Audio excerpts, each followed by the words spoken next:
In 2010, two friends, Mina and Satomi, backpacked off the JR line and into the green hush of northern Kyushu. Their day had run longer than they meant it to. Missed bus, wrong bend in the road, then another. The mountains rose like dark shoulders. Rice paddies lay glass still under evening clouds. By the time the sky went from indigo to black, they'd reached a village so small it barely seemed to have a center. Just a shuttered corner shop, a vending machine humming to itself, and a weathered wooden bathhouse with a red paper lantern blinking tiredly under a slanted eave. A hand-painted Norin, a faded indigo curtain, hung over the entry. The character for hot water, Yu, was almost rubbed away. A little Shinto shelf, a kamidana, sat above the door with a twig of sakaki and a pinch of salt set neatly in a dish as if someone had just tended it. The signboard read Kurogawa-yu. The village wasn't on their guidebook map, but hot water was hot water. The night had teeth. Inside, the air smelled of old cedar and hinoki. The floorboard under the threshold creaked. A tinkling bell announced them. Steam breathed down the corridor, soft as a cat. A woman stepped from behind a counter, the attendant, gray hair pinned with a simple tortoiseshell comb, a navy happy jacket tied snugly around her. Her face was folded into that careful, neutral kindness older people in the countryside carry like a duty. "You're shy," she said. "Welcome. It's late. Last soak. You may use the women's side." Her eyes dipped to their backpacks, then to their shoes, worn canvas, wet at the toe. She slid a small wooden tray forward with two locker keys on braided cords. "Please," she added, her voice lowering.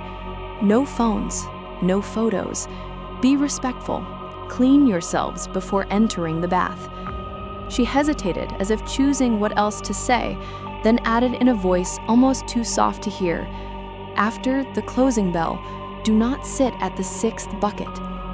Mina and Satomi exchanged a glance and a small smile. Village rules. Every place had its superstition. Satomi tucked the warning away in that part of her mind where she kept train times and hostel codes. Mina, always the first to make a joke, bowed with an exaggerated flourish and whispered, "We'll sit at the eighth to be safe." The attendant didn't smile. She only looked tired. The changing room on the women's side was lined with wooden lockers rubbed smooth by decades of damp hands. There was a scale with a needle face, a wicker fan, a tin of talc no one touched. On the wall hung a black and white photograph in a simple frame, a young woman in a neat attendant's uniform, hair in a bun, unsmiling. The year beneath, Showa 20, 1945. In the glass of the frame, condensation had beaded like clear tears. "It's colder here," Satomi murmured, rubbing her bare arms. "It's a bathhouse. Everything is cold until it isn't." They undressed, folded their clothes, tied up their hair. The routine itself was comfort. Sit on the low stool, scrub and rinse at the washing station, ladle warm water from the wooden oak bucket over shoulders until the sweat and dust of the day loosened and ran. They worked methodically, because rules are a kind of shelter when you are far from home. Through the sliding door, the sanctum of the bath gleamed, tile worn to a mat by countless feet, an oval pool sunk into the floor, water lying dark and perfectly still. Along the back wall, under a row of little square lanterns, 7 low wooden stools were set neatly in a straight line, each with its buckets stacked upside down beside it. Above them ran a narrow, frosted slit of a window, the sort meant for air, not views. Beyond that, the black mass of the cedar grove and the steady hush of a mountain stream. They stepped into the pool together. Heat rose up and took them, friendly and enveloping.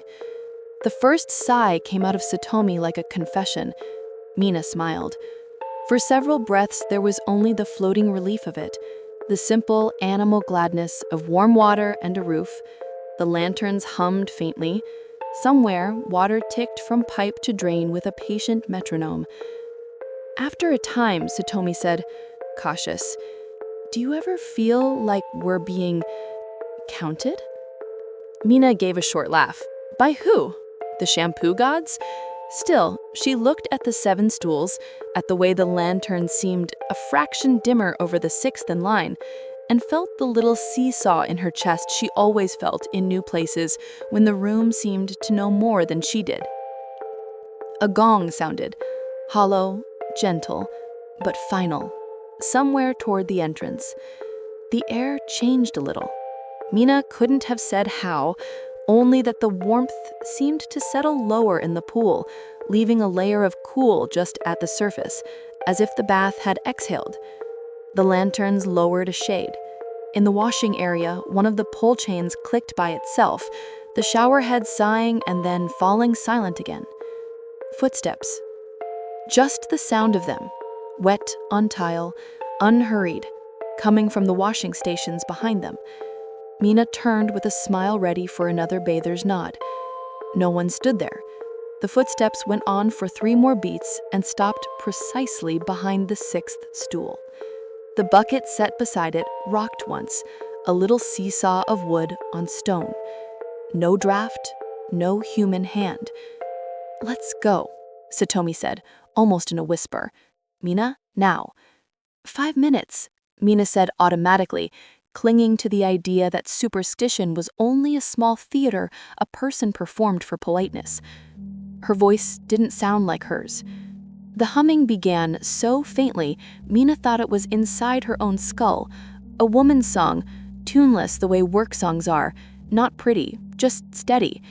It seemed to thread from the wall behind the stools. The steam shifted, parted, and a single wet footprint appeared behind the 6th stool. Then another.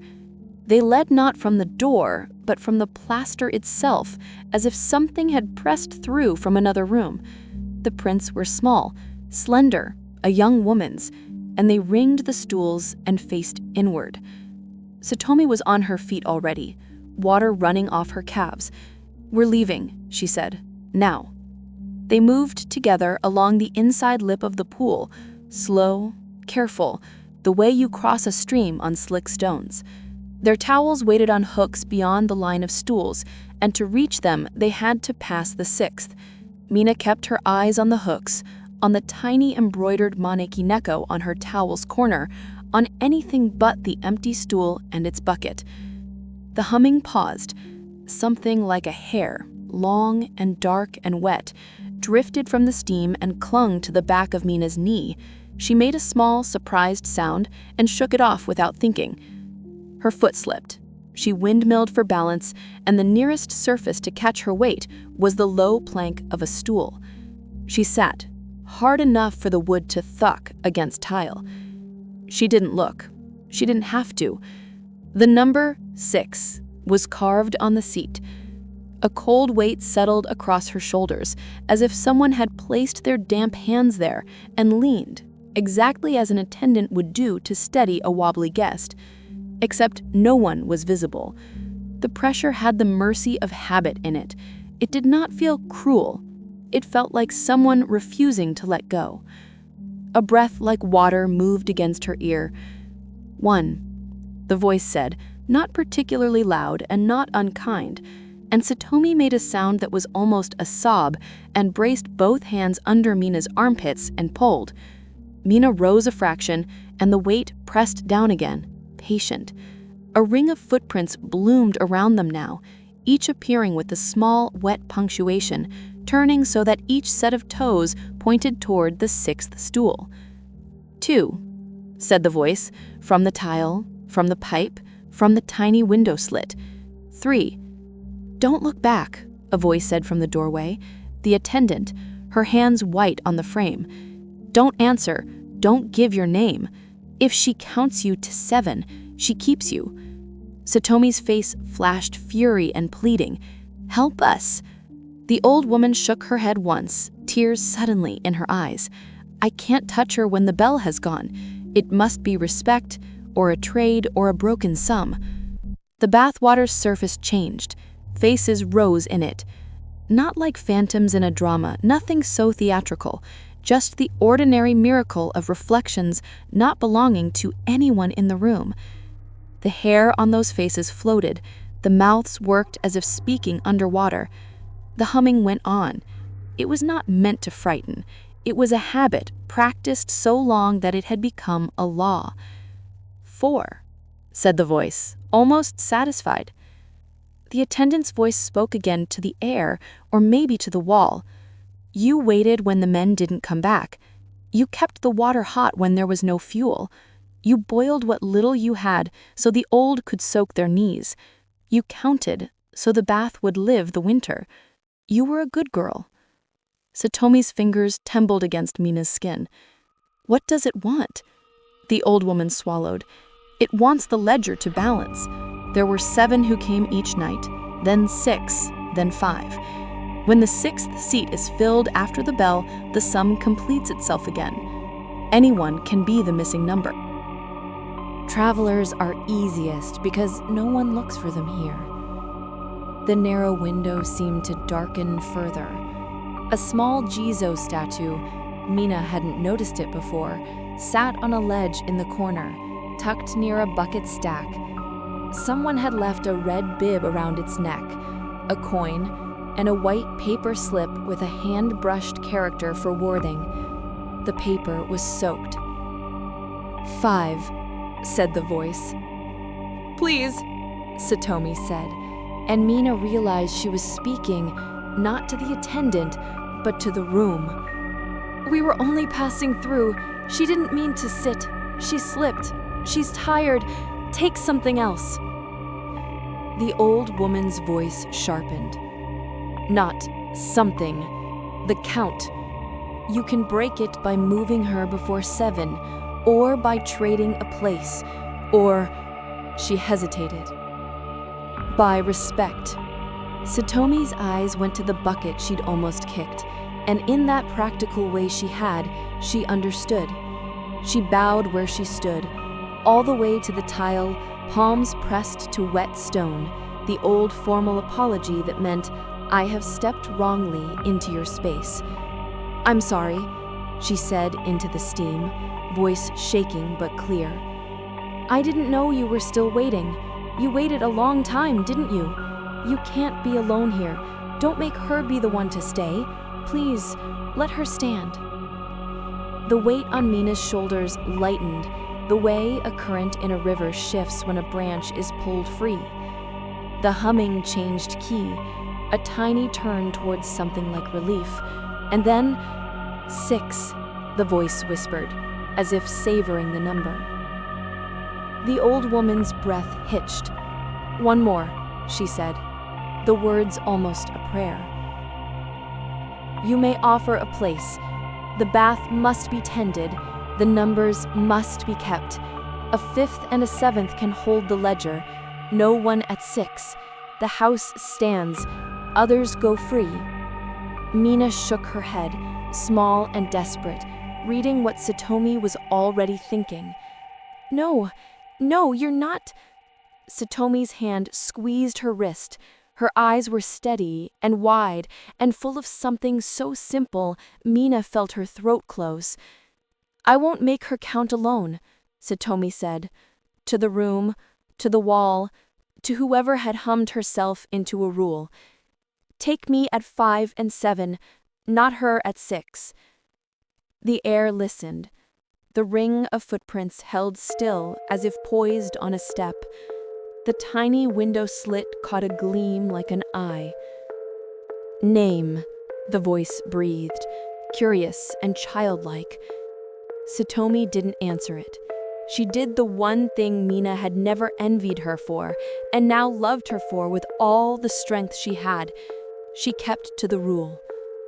She bowed again to the 6th seat, not to the weight pressing on Mina, but to the work that weight represented. We are together. We'll keep your water hot. We'll keep your count. Let her leave. The weight on Mina's shoulders lightened the way a current in a river shifts when a branch is pulled free. The humming changed key, a tiny turn towards something like relief, and then 7, the voice whispered, satisfied. Satomi did not follow Mina to the door. She moved instead to the 5th stool and sat, calm as if waiting for a kettle to boil. The 7th, it made no sense, but both Mina and the attendant saw it, slid by itself along the tile, and came to rest under Satomi's other hand, a stool's bow of acknowledgement. "Don't look back," the attendant said hoarsely. "Get dressed. Go." Mina ran. In the changing room, her hands shook so badly she bungled the locker key twice.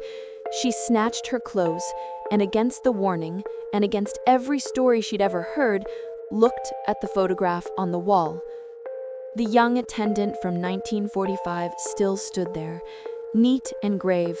Beside her, gray-toned, damp-haired, eyes gentle, Satomi looked out from the frame, not quite smiling, the smallest tilt to her head that meant, "Don't make a fuss." Mina made a sound she didn't recognize and pressed her palm to the glass. It came away wet with ordinary condensation. That was all. In the silence, she could hear, very faint, the creak of a ladle and the hush-hush of water being coaxed from a pipe. She stepped into her shoes, on the wrong foot first, then righted, and the attendant was there, at the door, the set of her mouth an old grief. "She'll keep the watcher company," the woman said. "Sit at 5 and 7 after the bell, so others can go home." Her eyes rose to the Kamidana above the entrance. "We've done worse bargains in this country." Outside, the night seemed exactly as it had been. Cicadas in their electric saw chorus, the stream whispering, and the lantern blinking its patient blink. The Jizo at the bend of the road were a newer bib than the one inside. Someone had tucked candy into its little stone hands. Mina walked past it with a sensation like stepping out of a dream in the wrong body. She slept in a stranger's spare room that night. Someone's aunt pressed her to take the futon with murmurs of poor thing," and left at first light, carrying her pack like a sentence. On the bus to Kumamoto, she stared through the window at the green slopes stepping back from the road and told herself a story about saving enough money to return with incense and omamori and some authority she did not possess to bargain better. Urban legends eat the promises of the living. She fed it the best she had. "I will come back." She kept it. Every Obon, when the dead are said to return to visit, she took a train and a bus and a walk up a road that still felt longer than it looked. She left salt in a dish and fresh sakaki on the little shelf above the door. She put a coin at the Jizo. She thanked the old woman with the tortoiseshell comb for keeping the water hot. She did not cross the Norin after the bell. On the 3rd year, the attendant was gone, and a younger man kept the counter. He knew the rules. He looked away when Mina looked at the photo, but the way his hands fumbled the change told her he didn't remember why. On the 5th year, a girl from Tokyo in a bright hiking jacket came in late, giggling with a friend. She took a photo of the lantern. Mina said quietly, "No photos." The girl rolled her eyes. Mina bought her a melon soda from the vending machine and found a way to make the story short enough to be believed. "Don't sit at the 6th bucket after the bell." The girl laughed the way Mina would have laughed once, but when the gong sounded, they left together and the night held. On the 7th year, Mina stood in the changing room alone and watched the glass. The 2 women in the photograph kept their places. The original attendant still did not smile. Satomi's eyes were a kind of peace Mina had never known how to give her in life. On the 10th year, Mina came with a ring on a chain around her neck, one of those private talismans people carry when they've chosen the shape of their grief. She placed it in the little dish of salt on the shelf, and the man at the counter, now less young, didn't try to stop her. It seemed a harmless thing. The ring left a clean circle when she took it back, as if it had protected a dry spot in the forever damp air.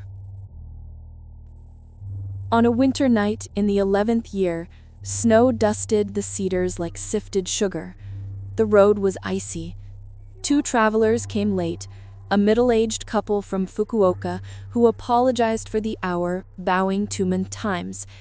They were the kind of people who carried politeness like a lantern. She was on her way out, her coat already on, when she heard the gong and the water's small, pleased intake of breath. She thought of the ledger, of the way a house survives because someone tends it, of the fact that bargains made by the desperate do not expire, they compound. She turned back through the Noren and bowed to the 6th seat from the doorway, the way one bows at a graveside. Respect is its own language if you speak enough of it. The air shifted, as subtle as a courtesy. Mina left the ring in the dish again and did not take it back. That night she slept under the same roof as the steam. She awoke to the sound of humming she had tried for a decade not to memorize. She lay on her back and counted the timbers in the ceiling until the numbers turned shy in her mind. She arose before dawn and dressed, pressed her hand to the photograph's glass. For a moment, no more than a blink, and perhaps less, she thought she saw 3 women in the picture. The unsmiling girl from 1945, Satomi, and someone standing just behind them both, a little out of frame, face turned so the lantern's glare caught only her cheek and the line of her jaw.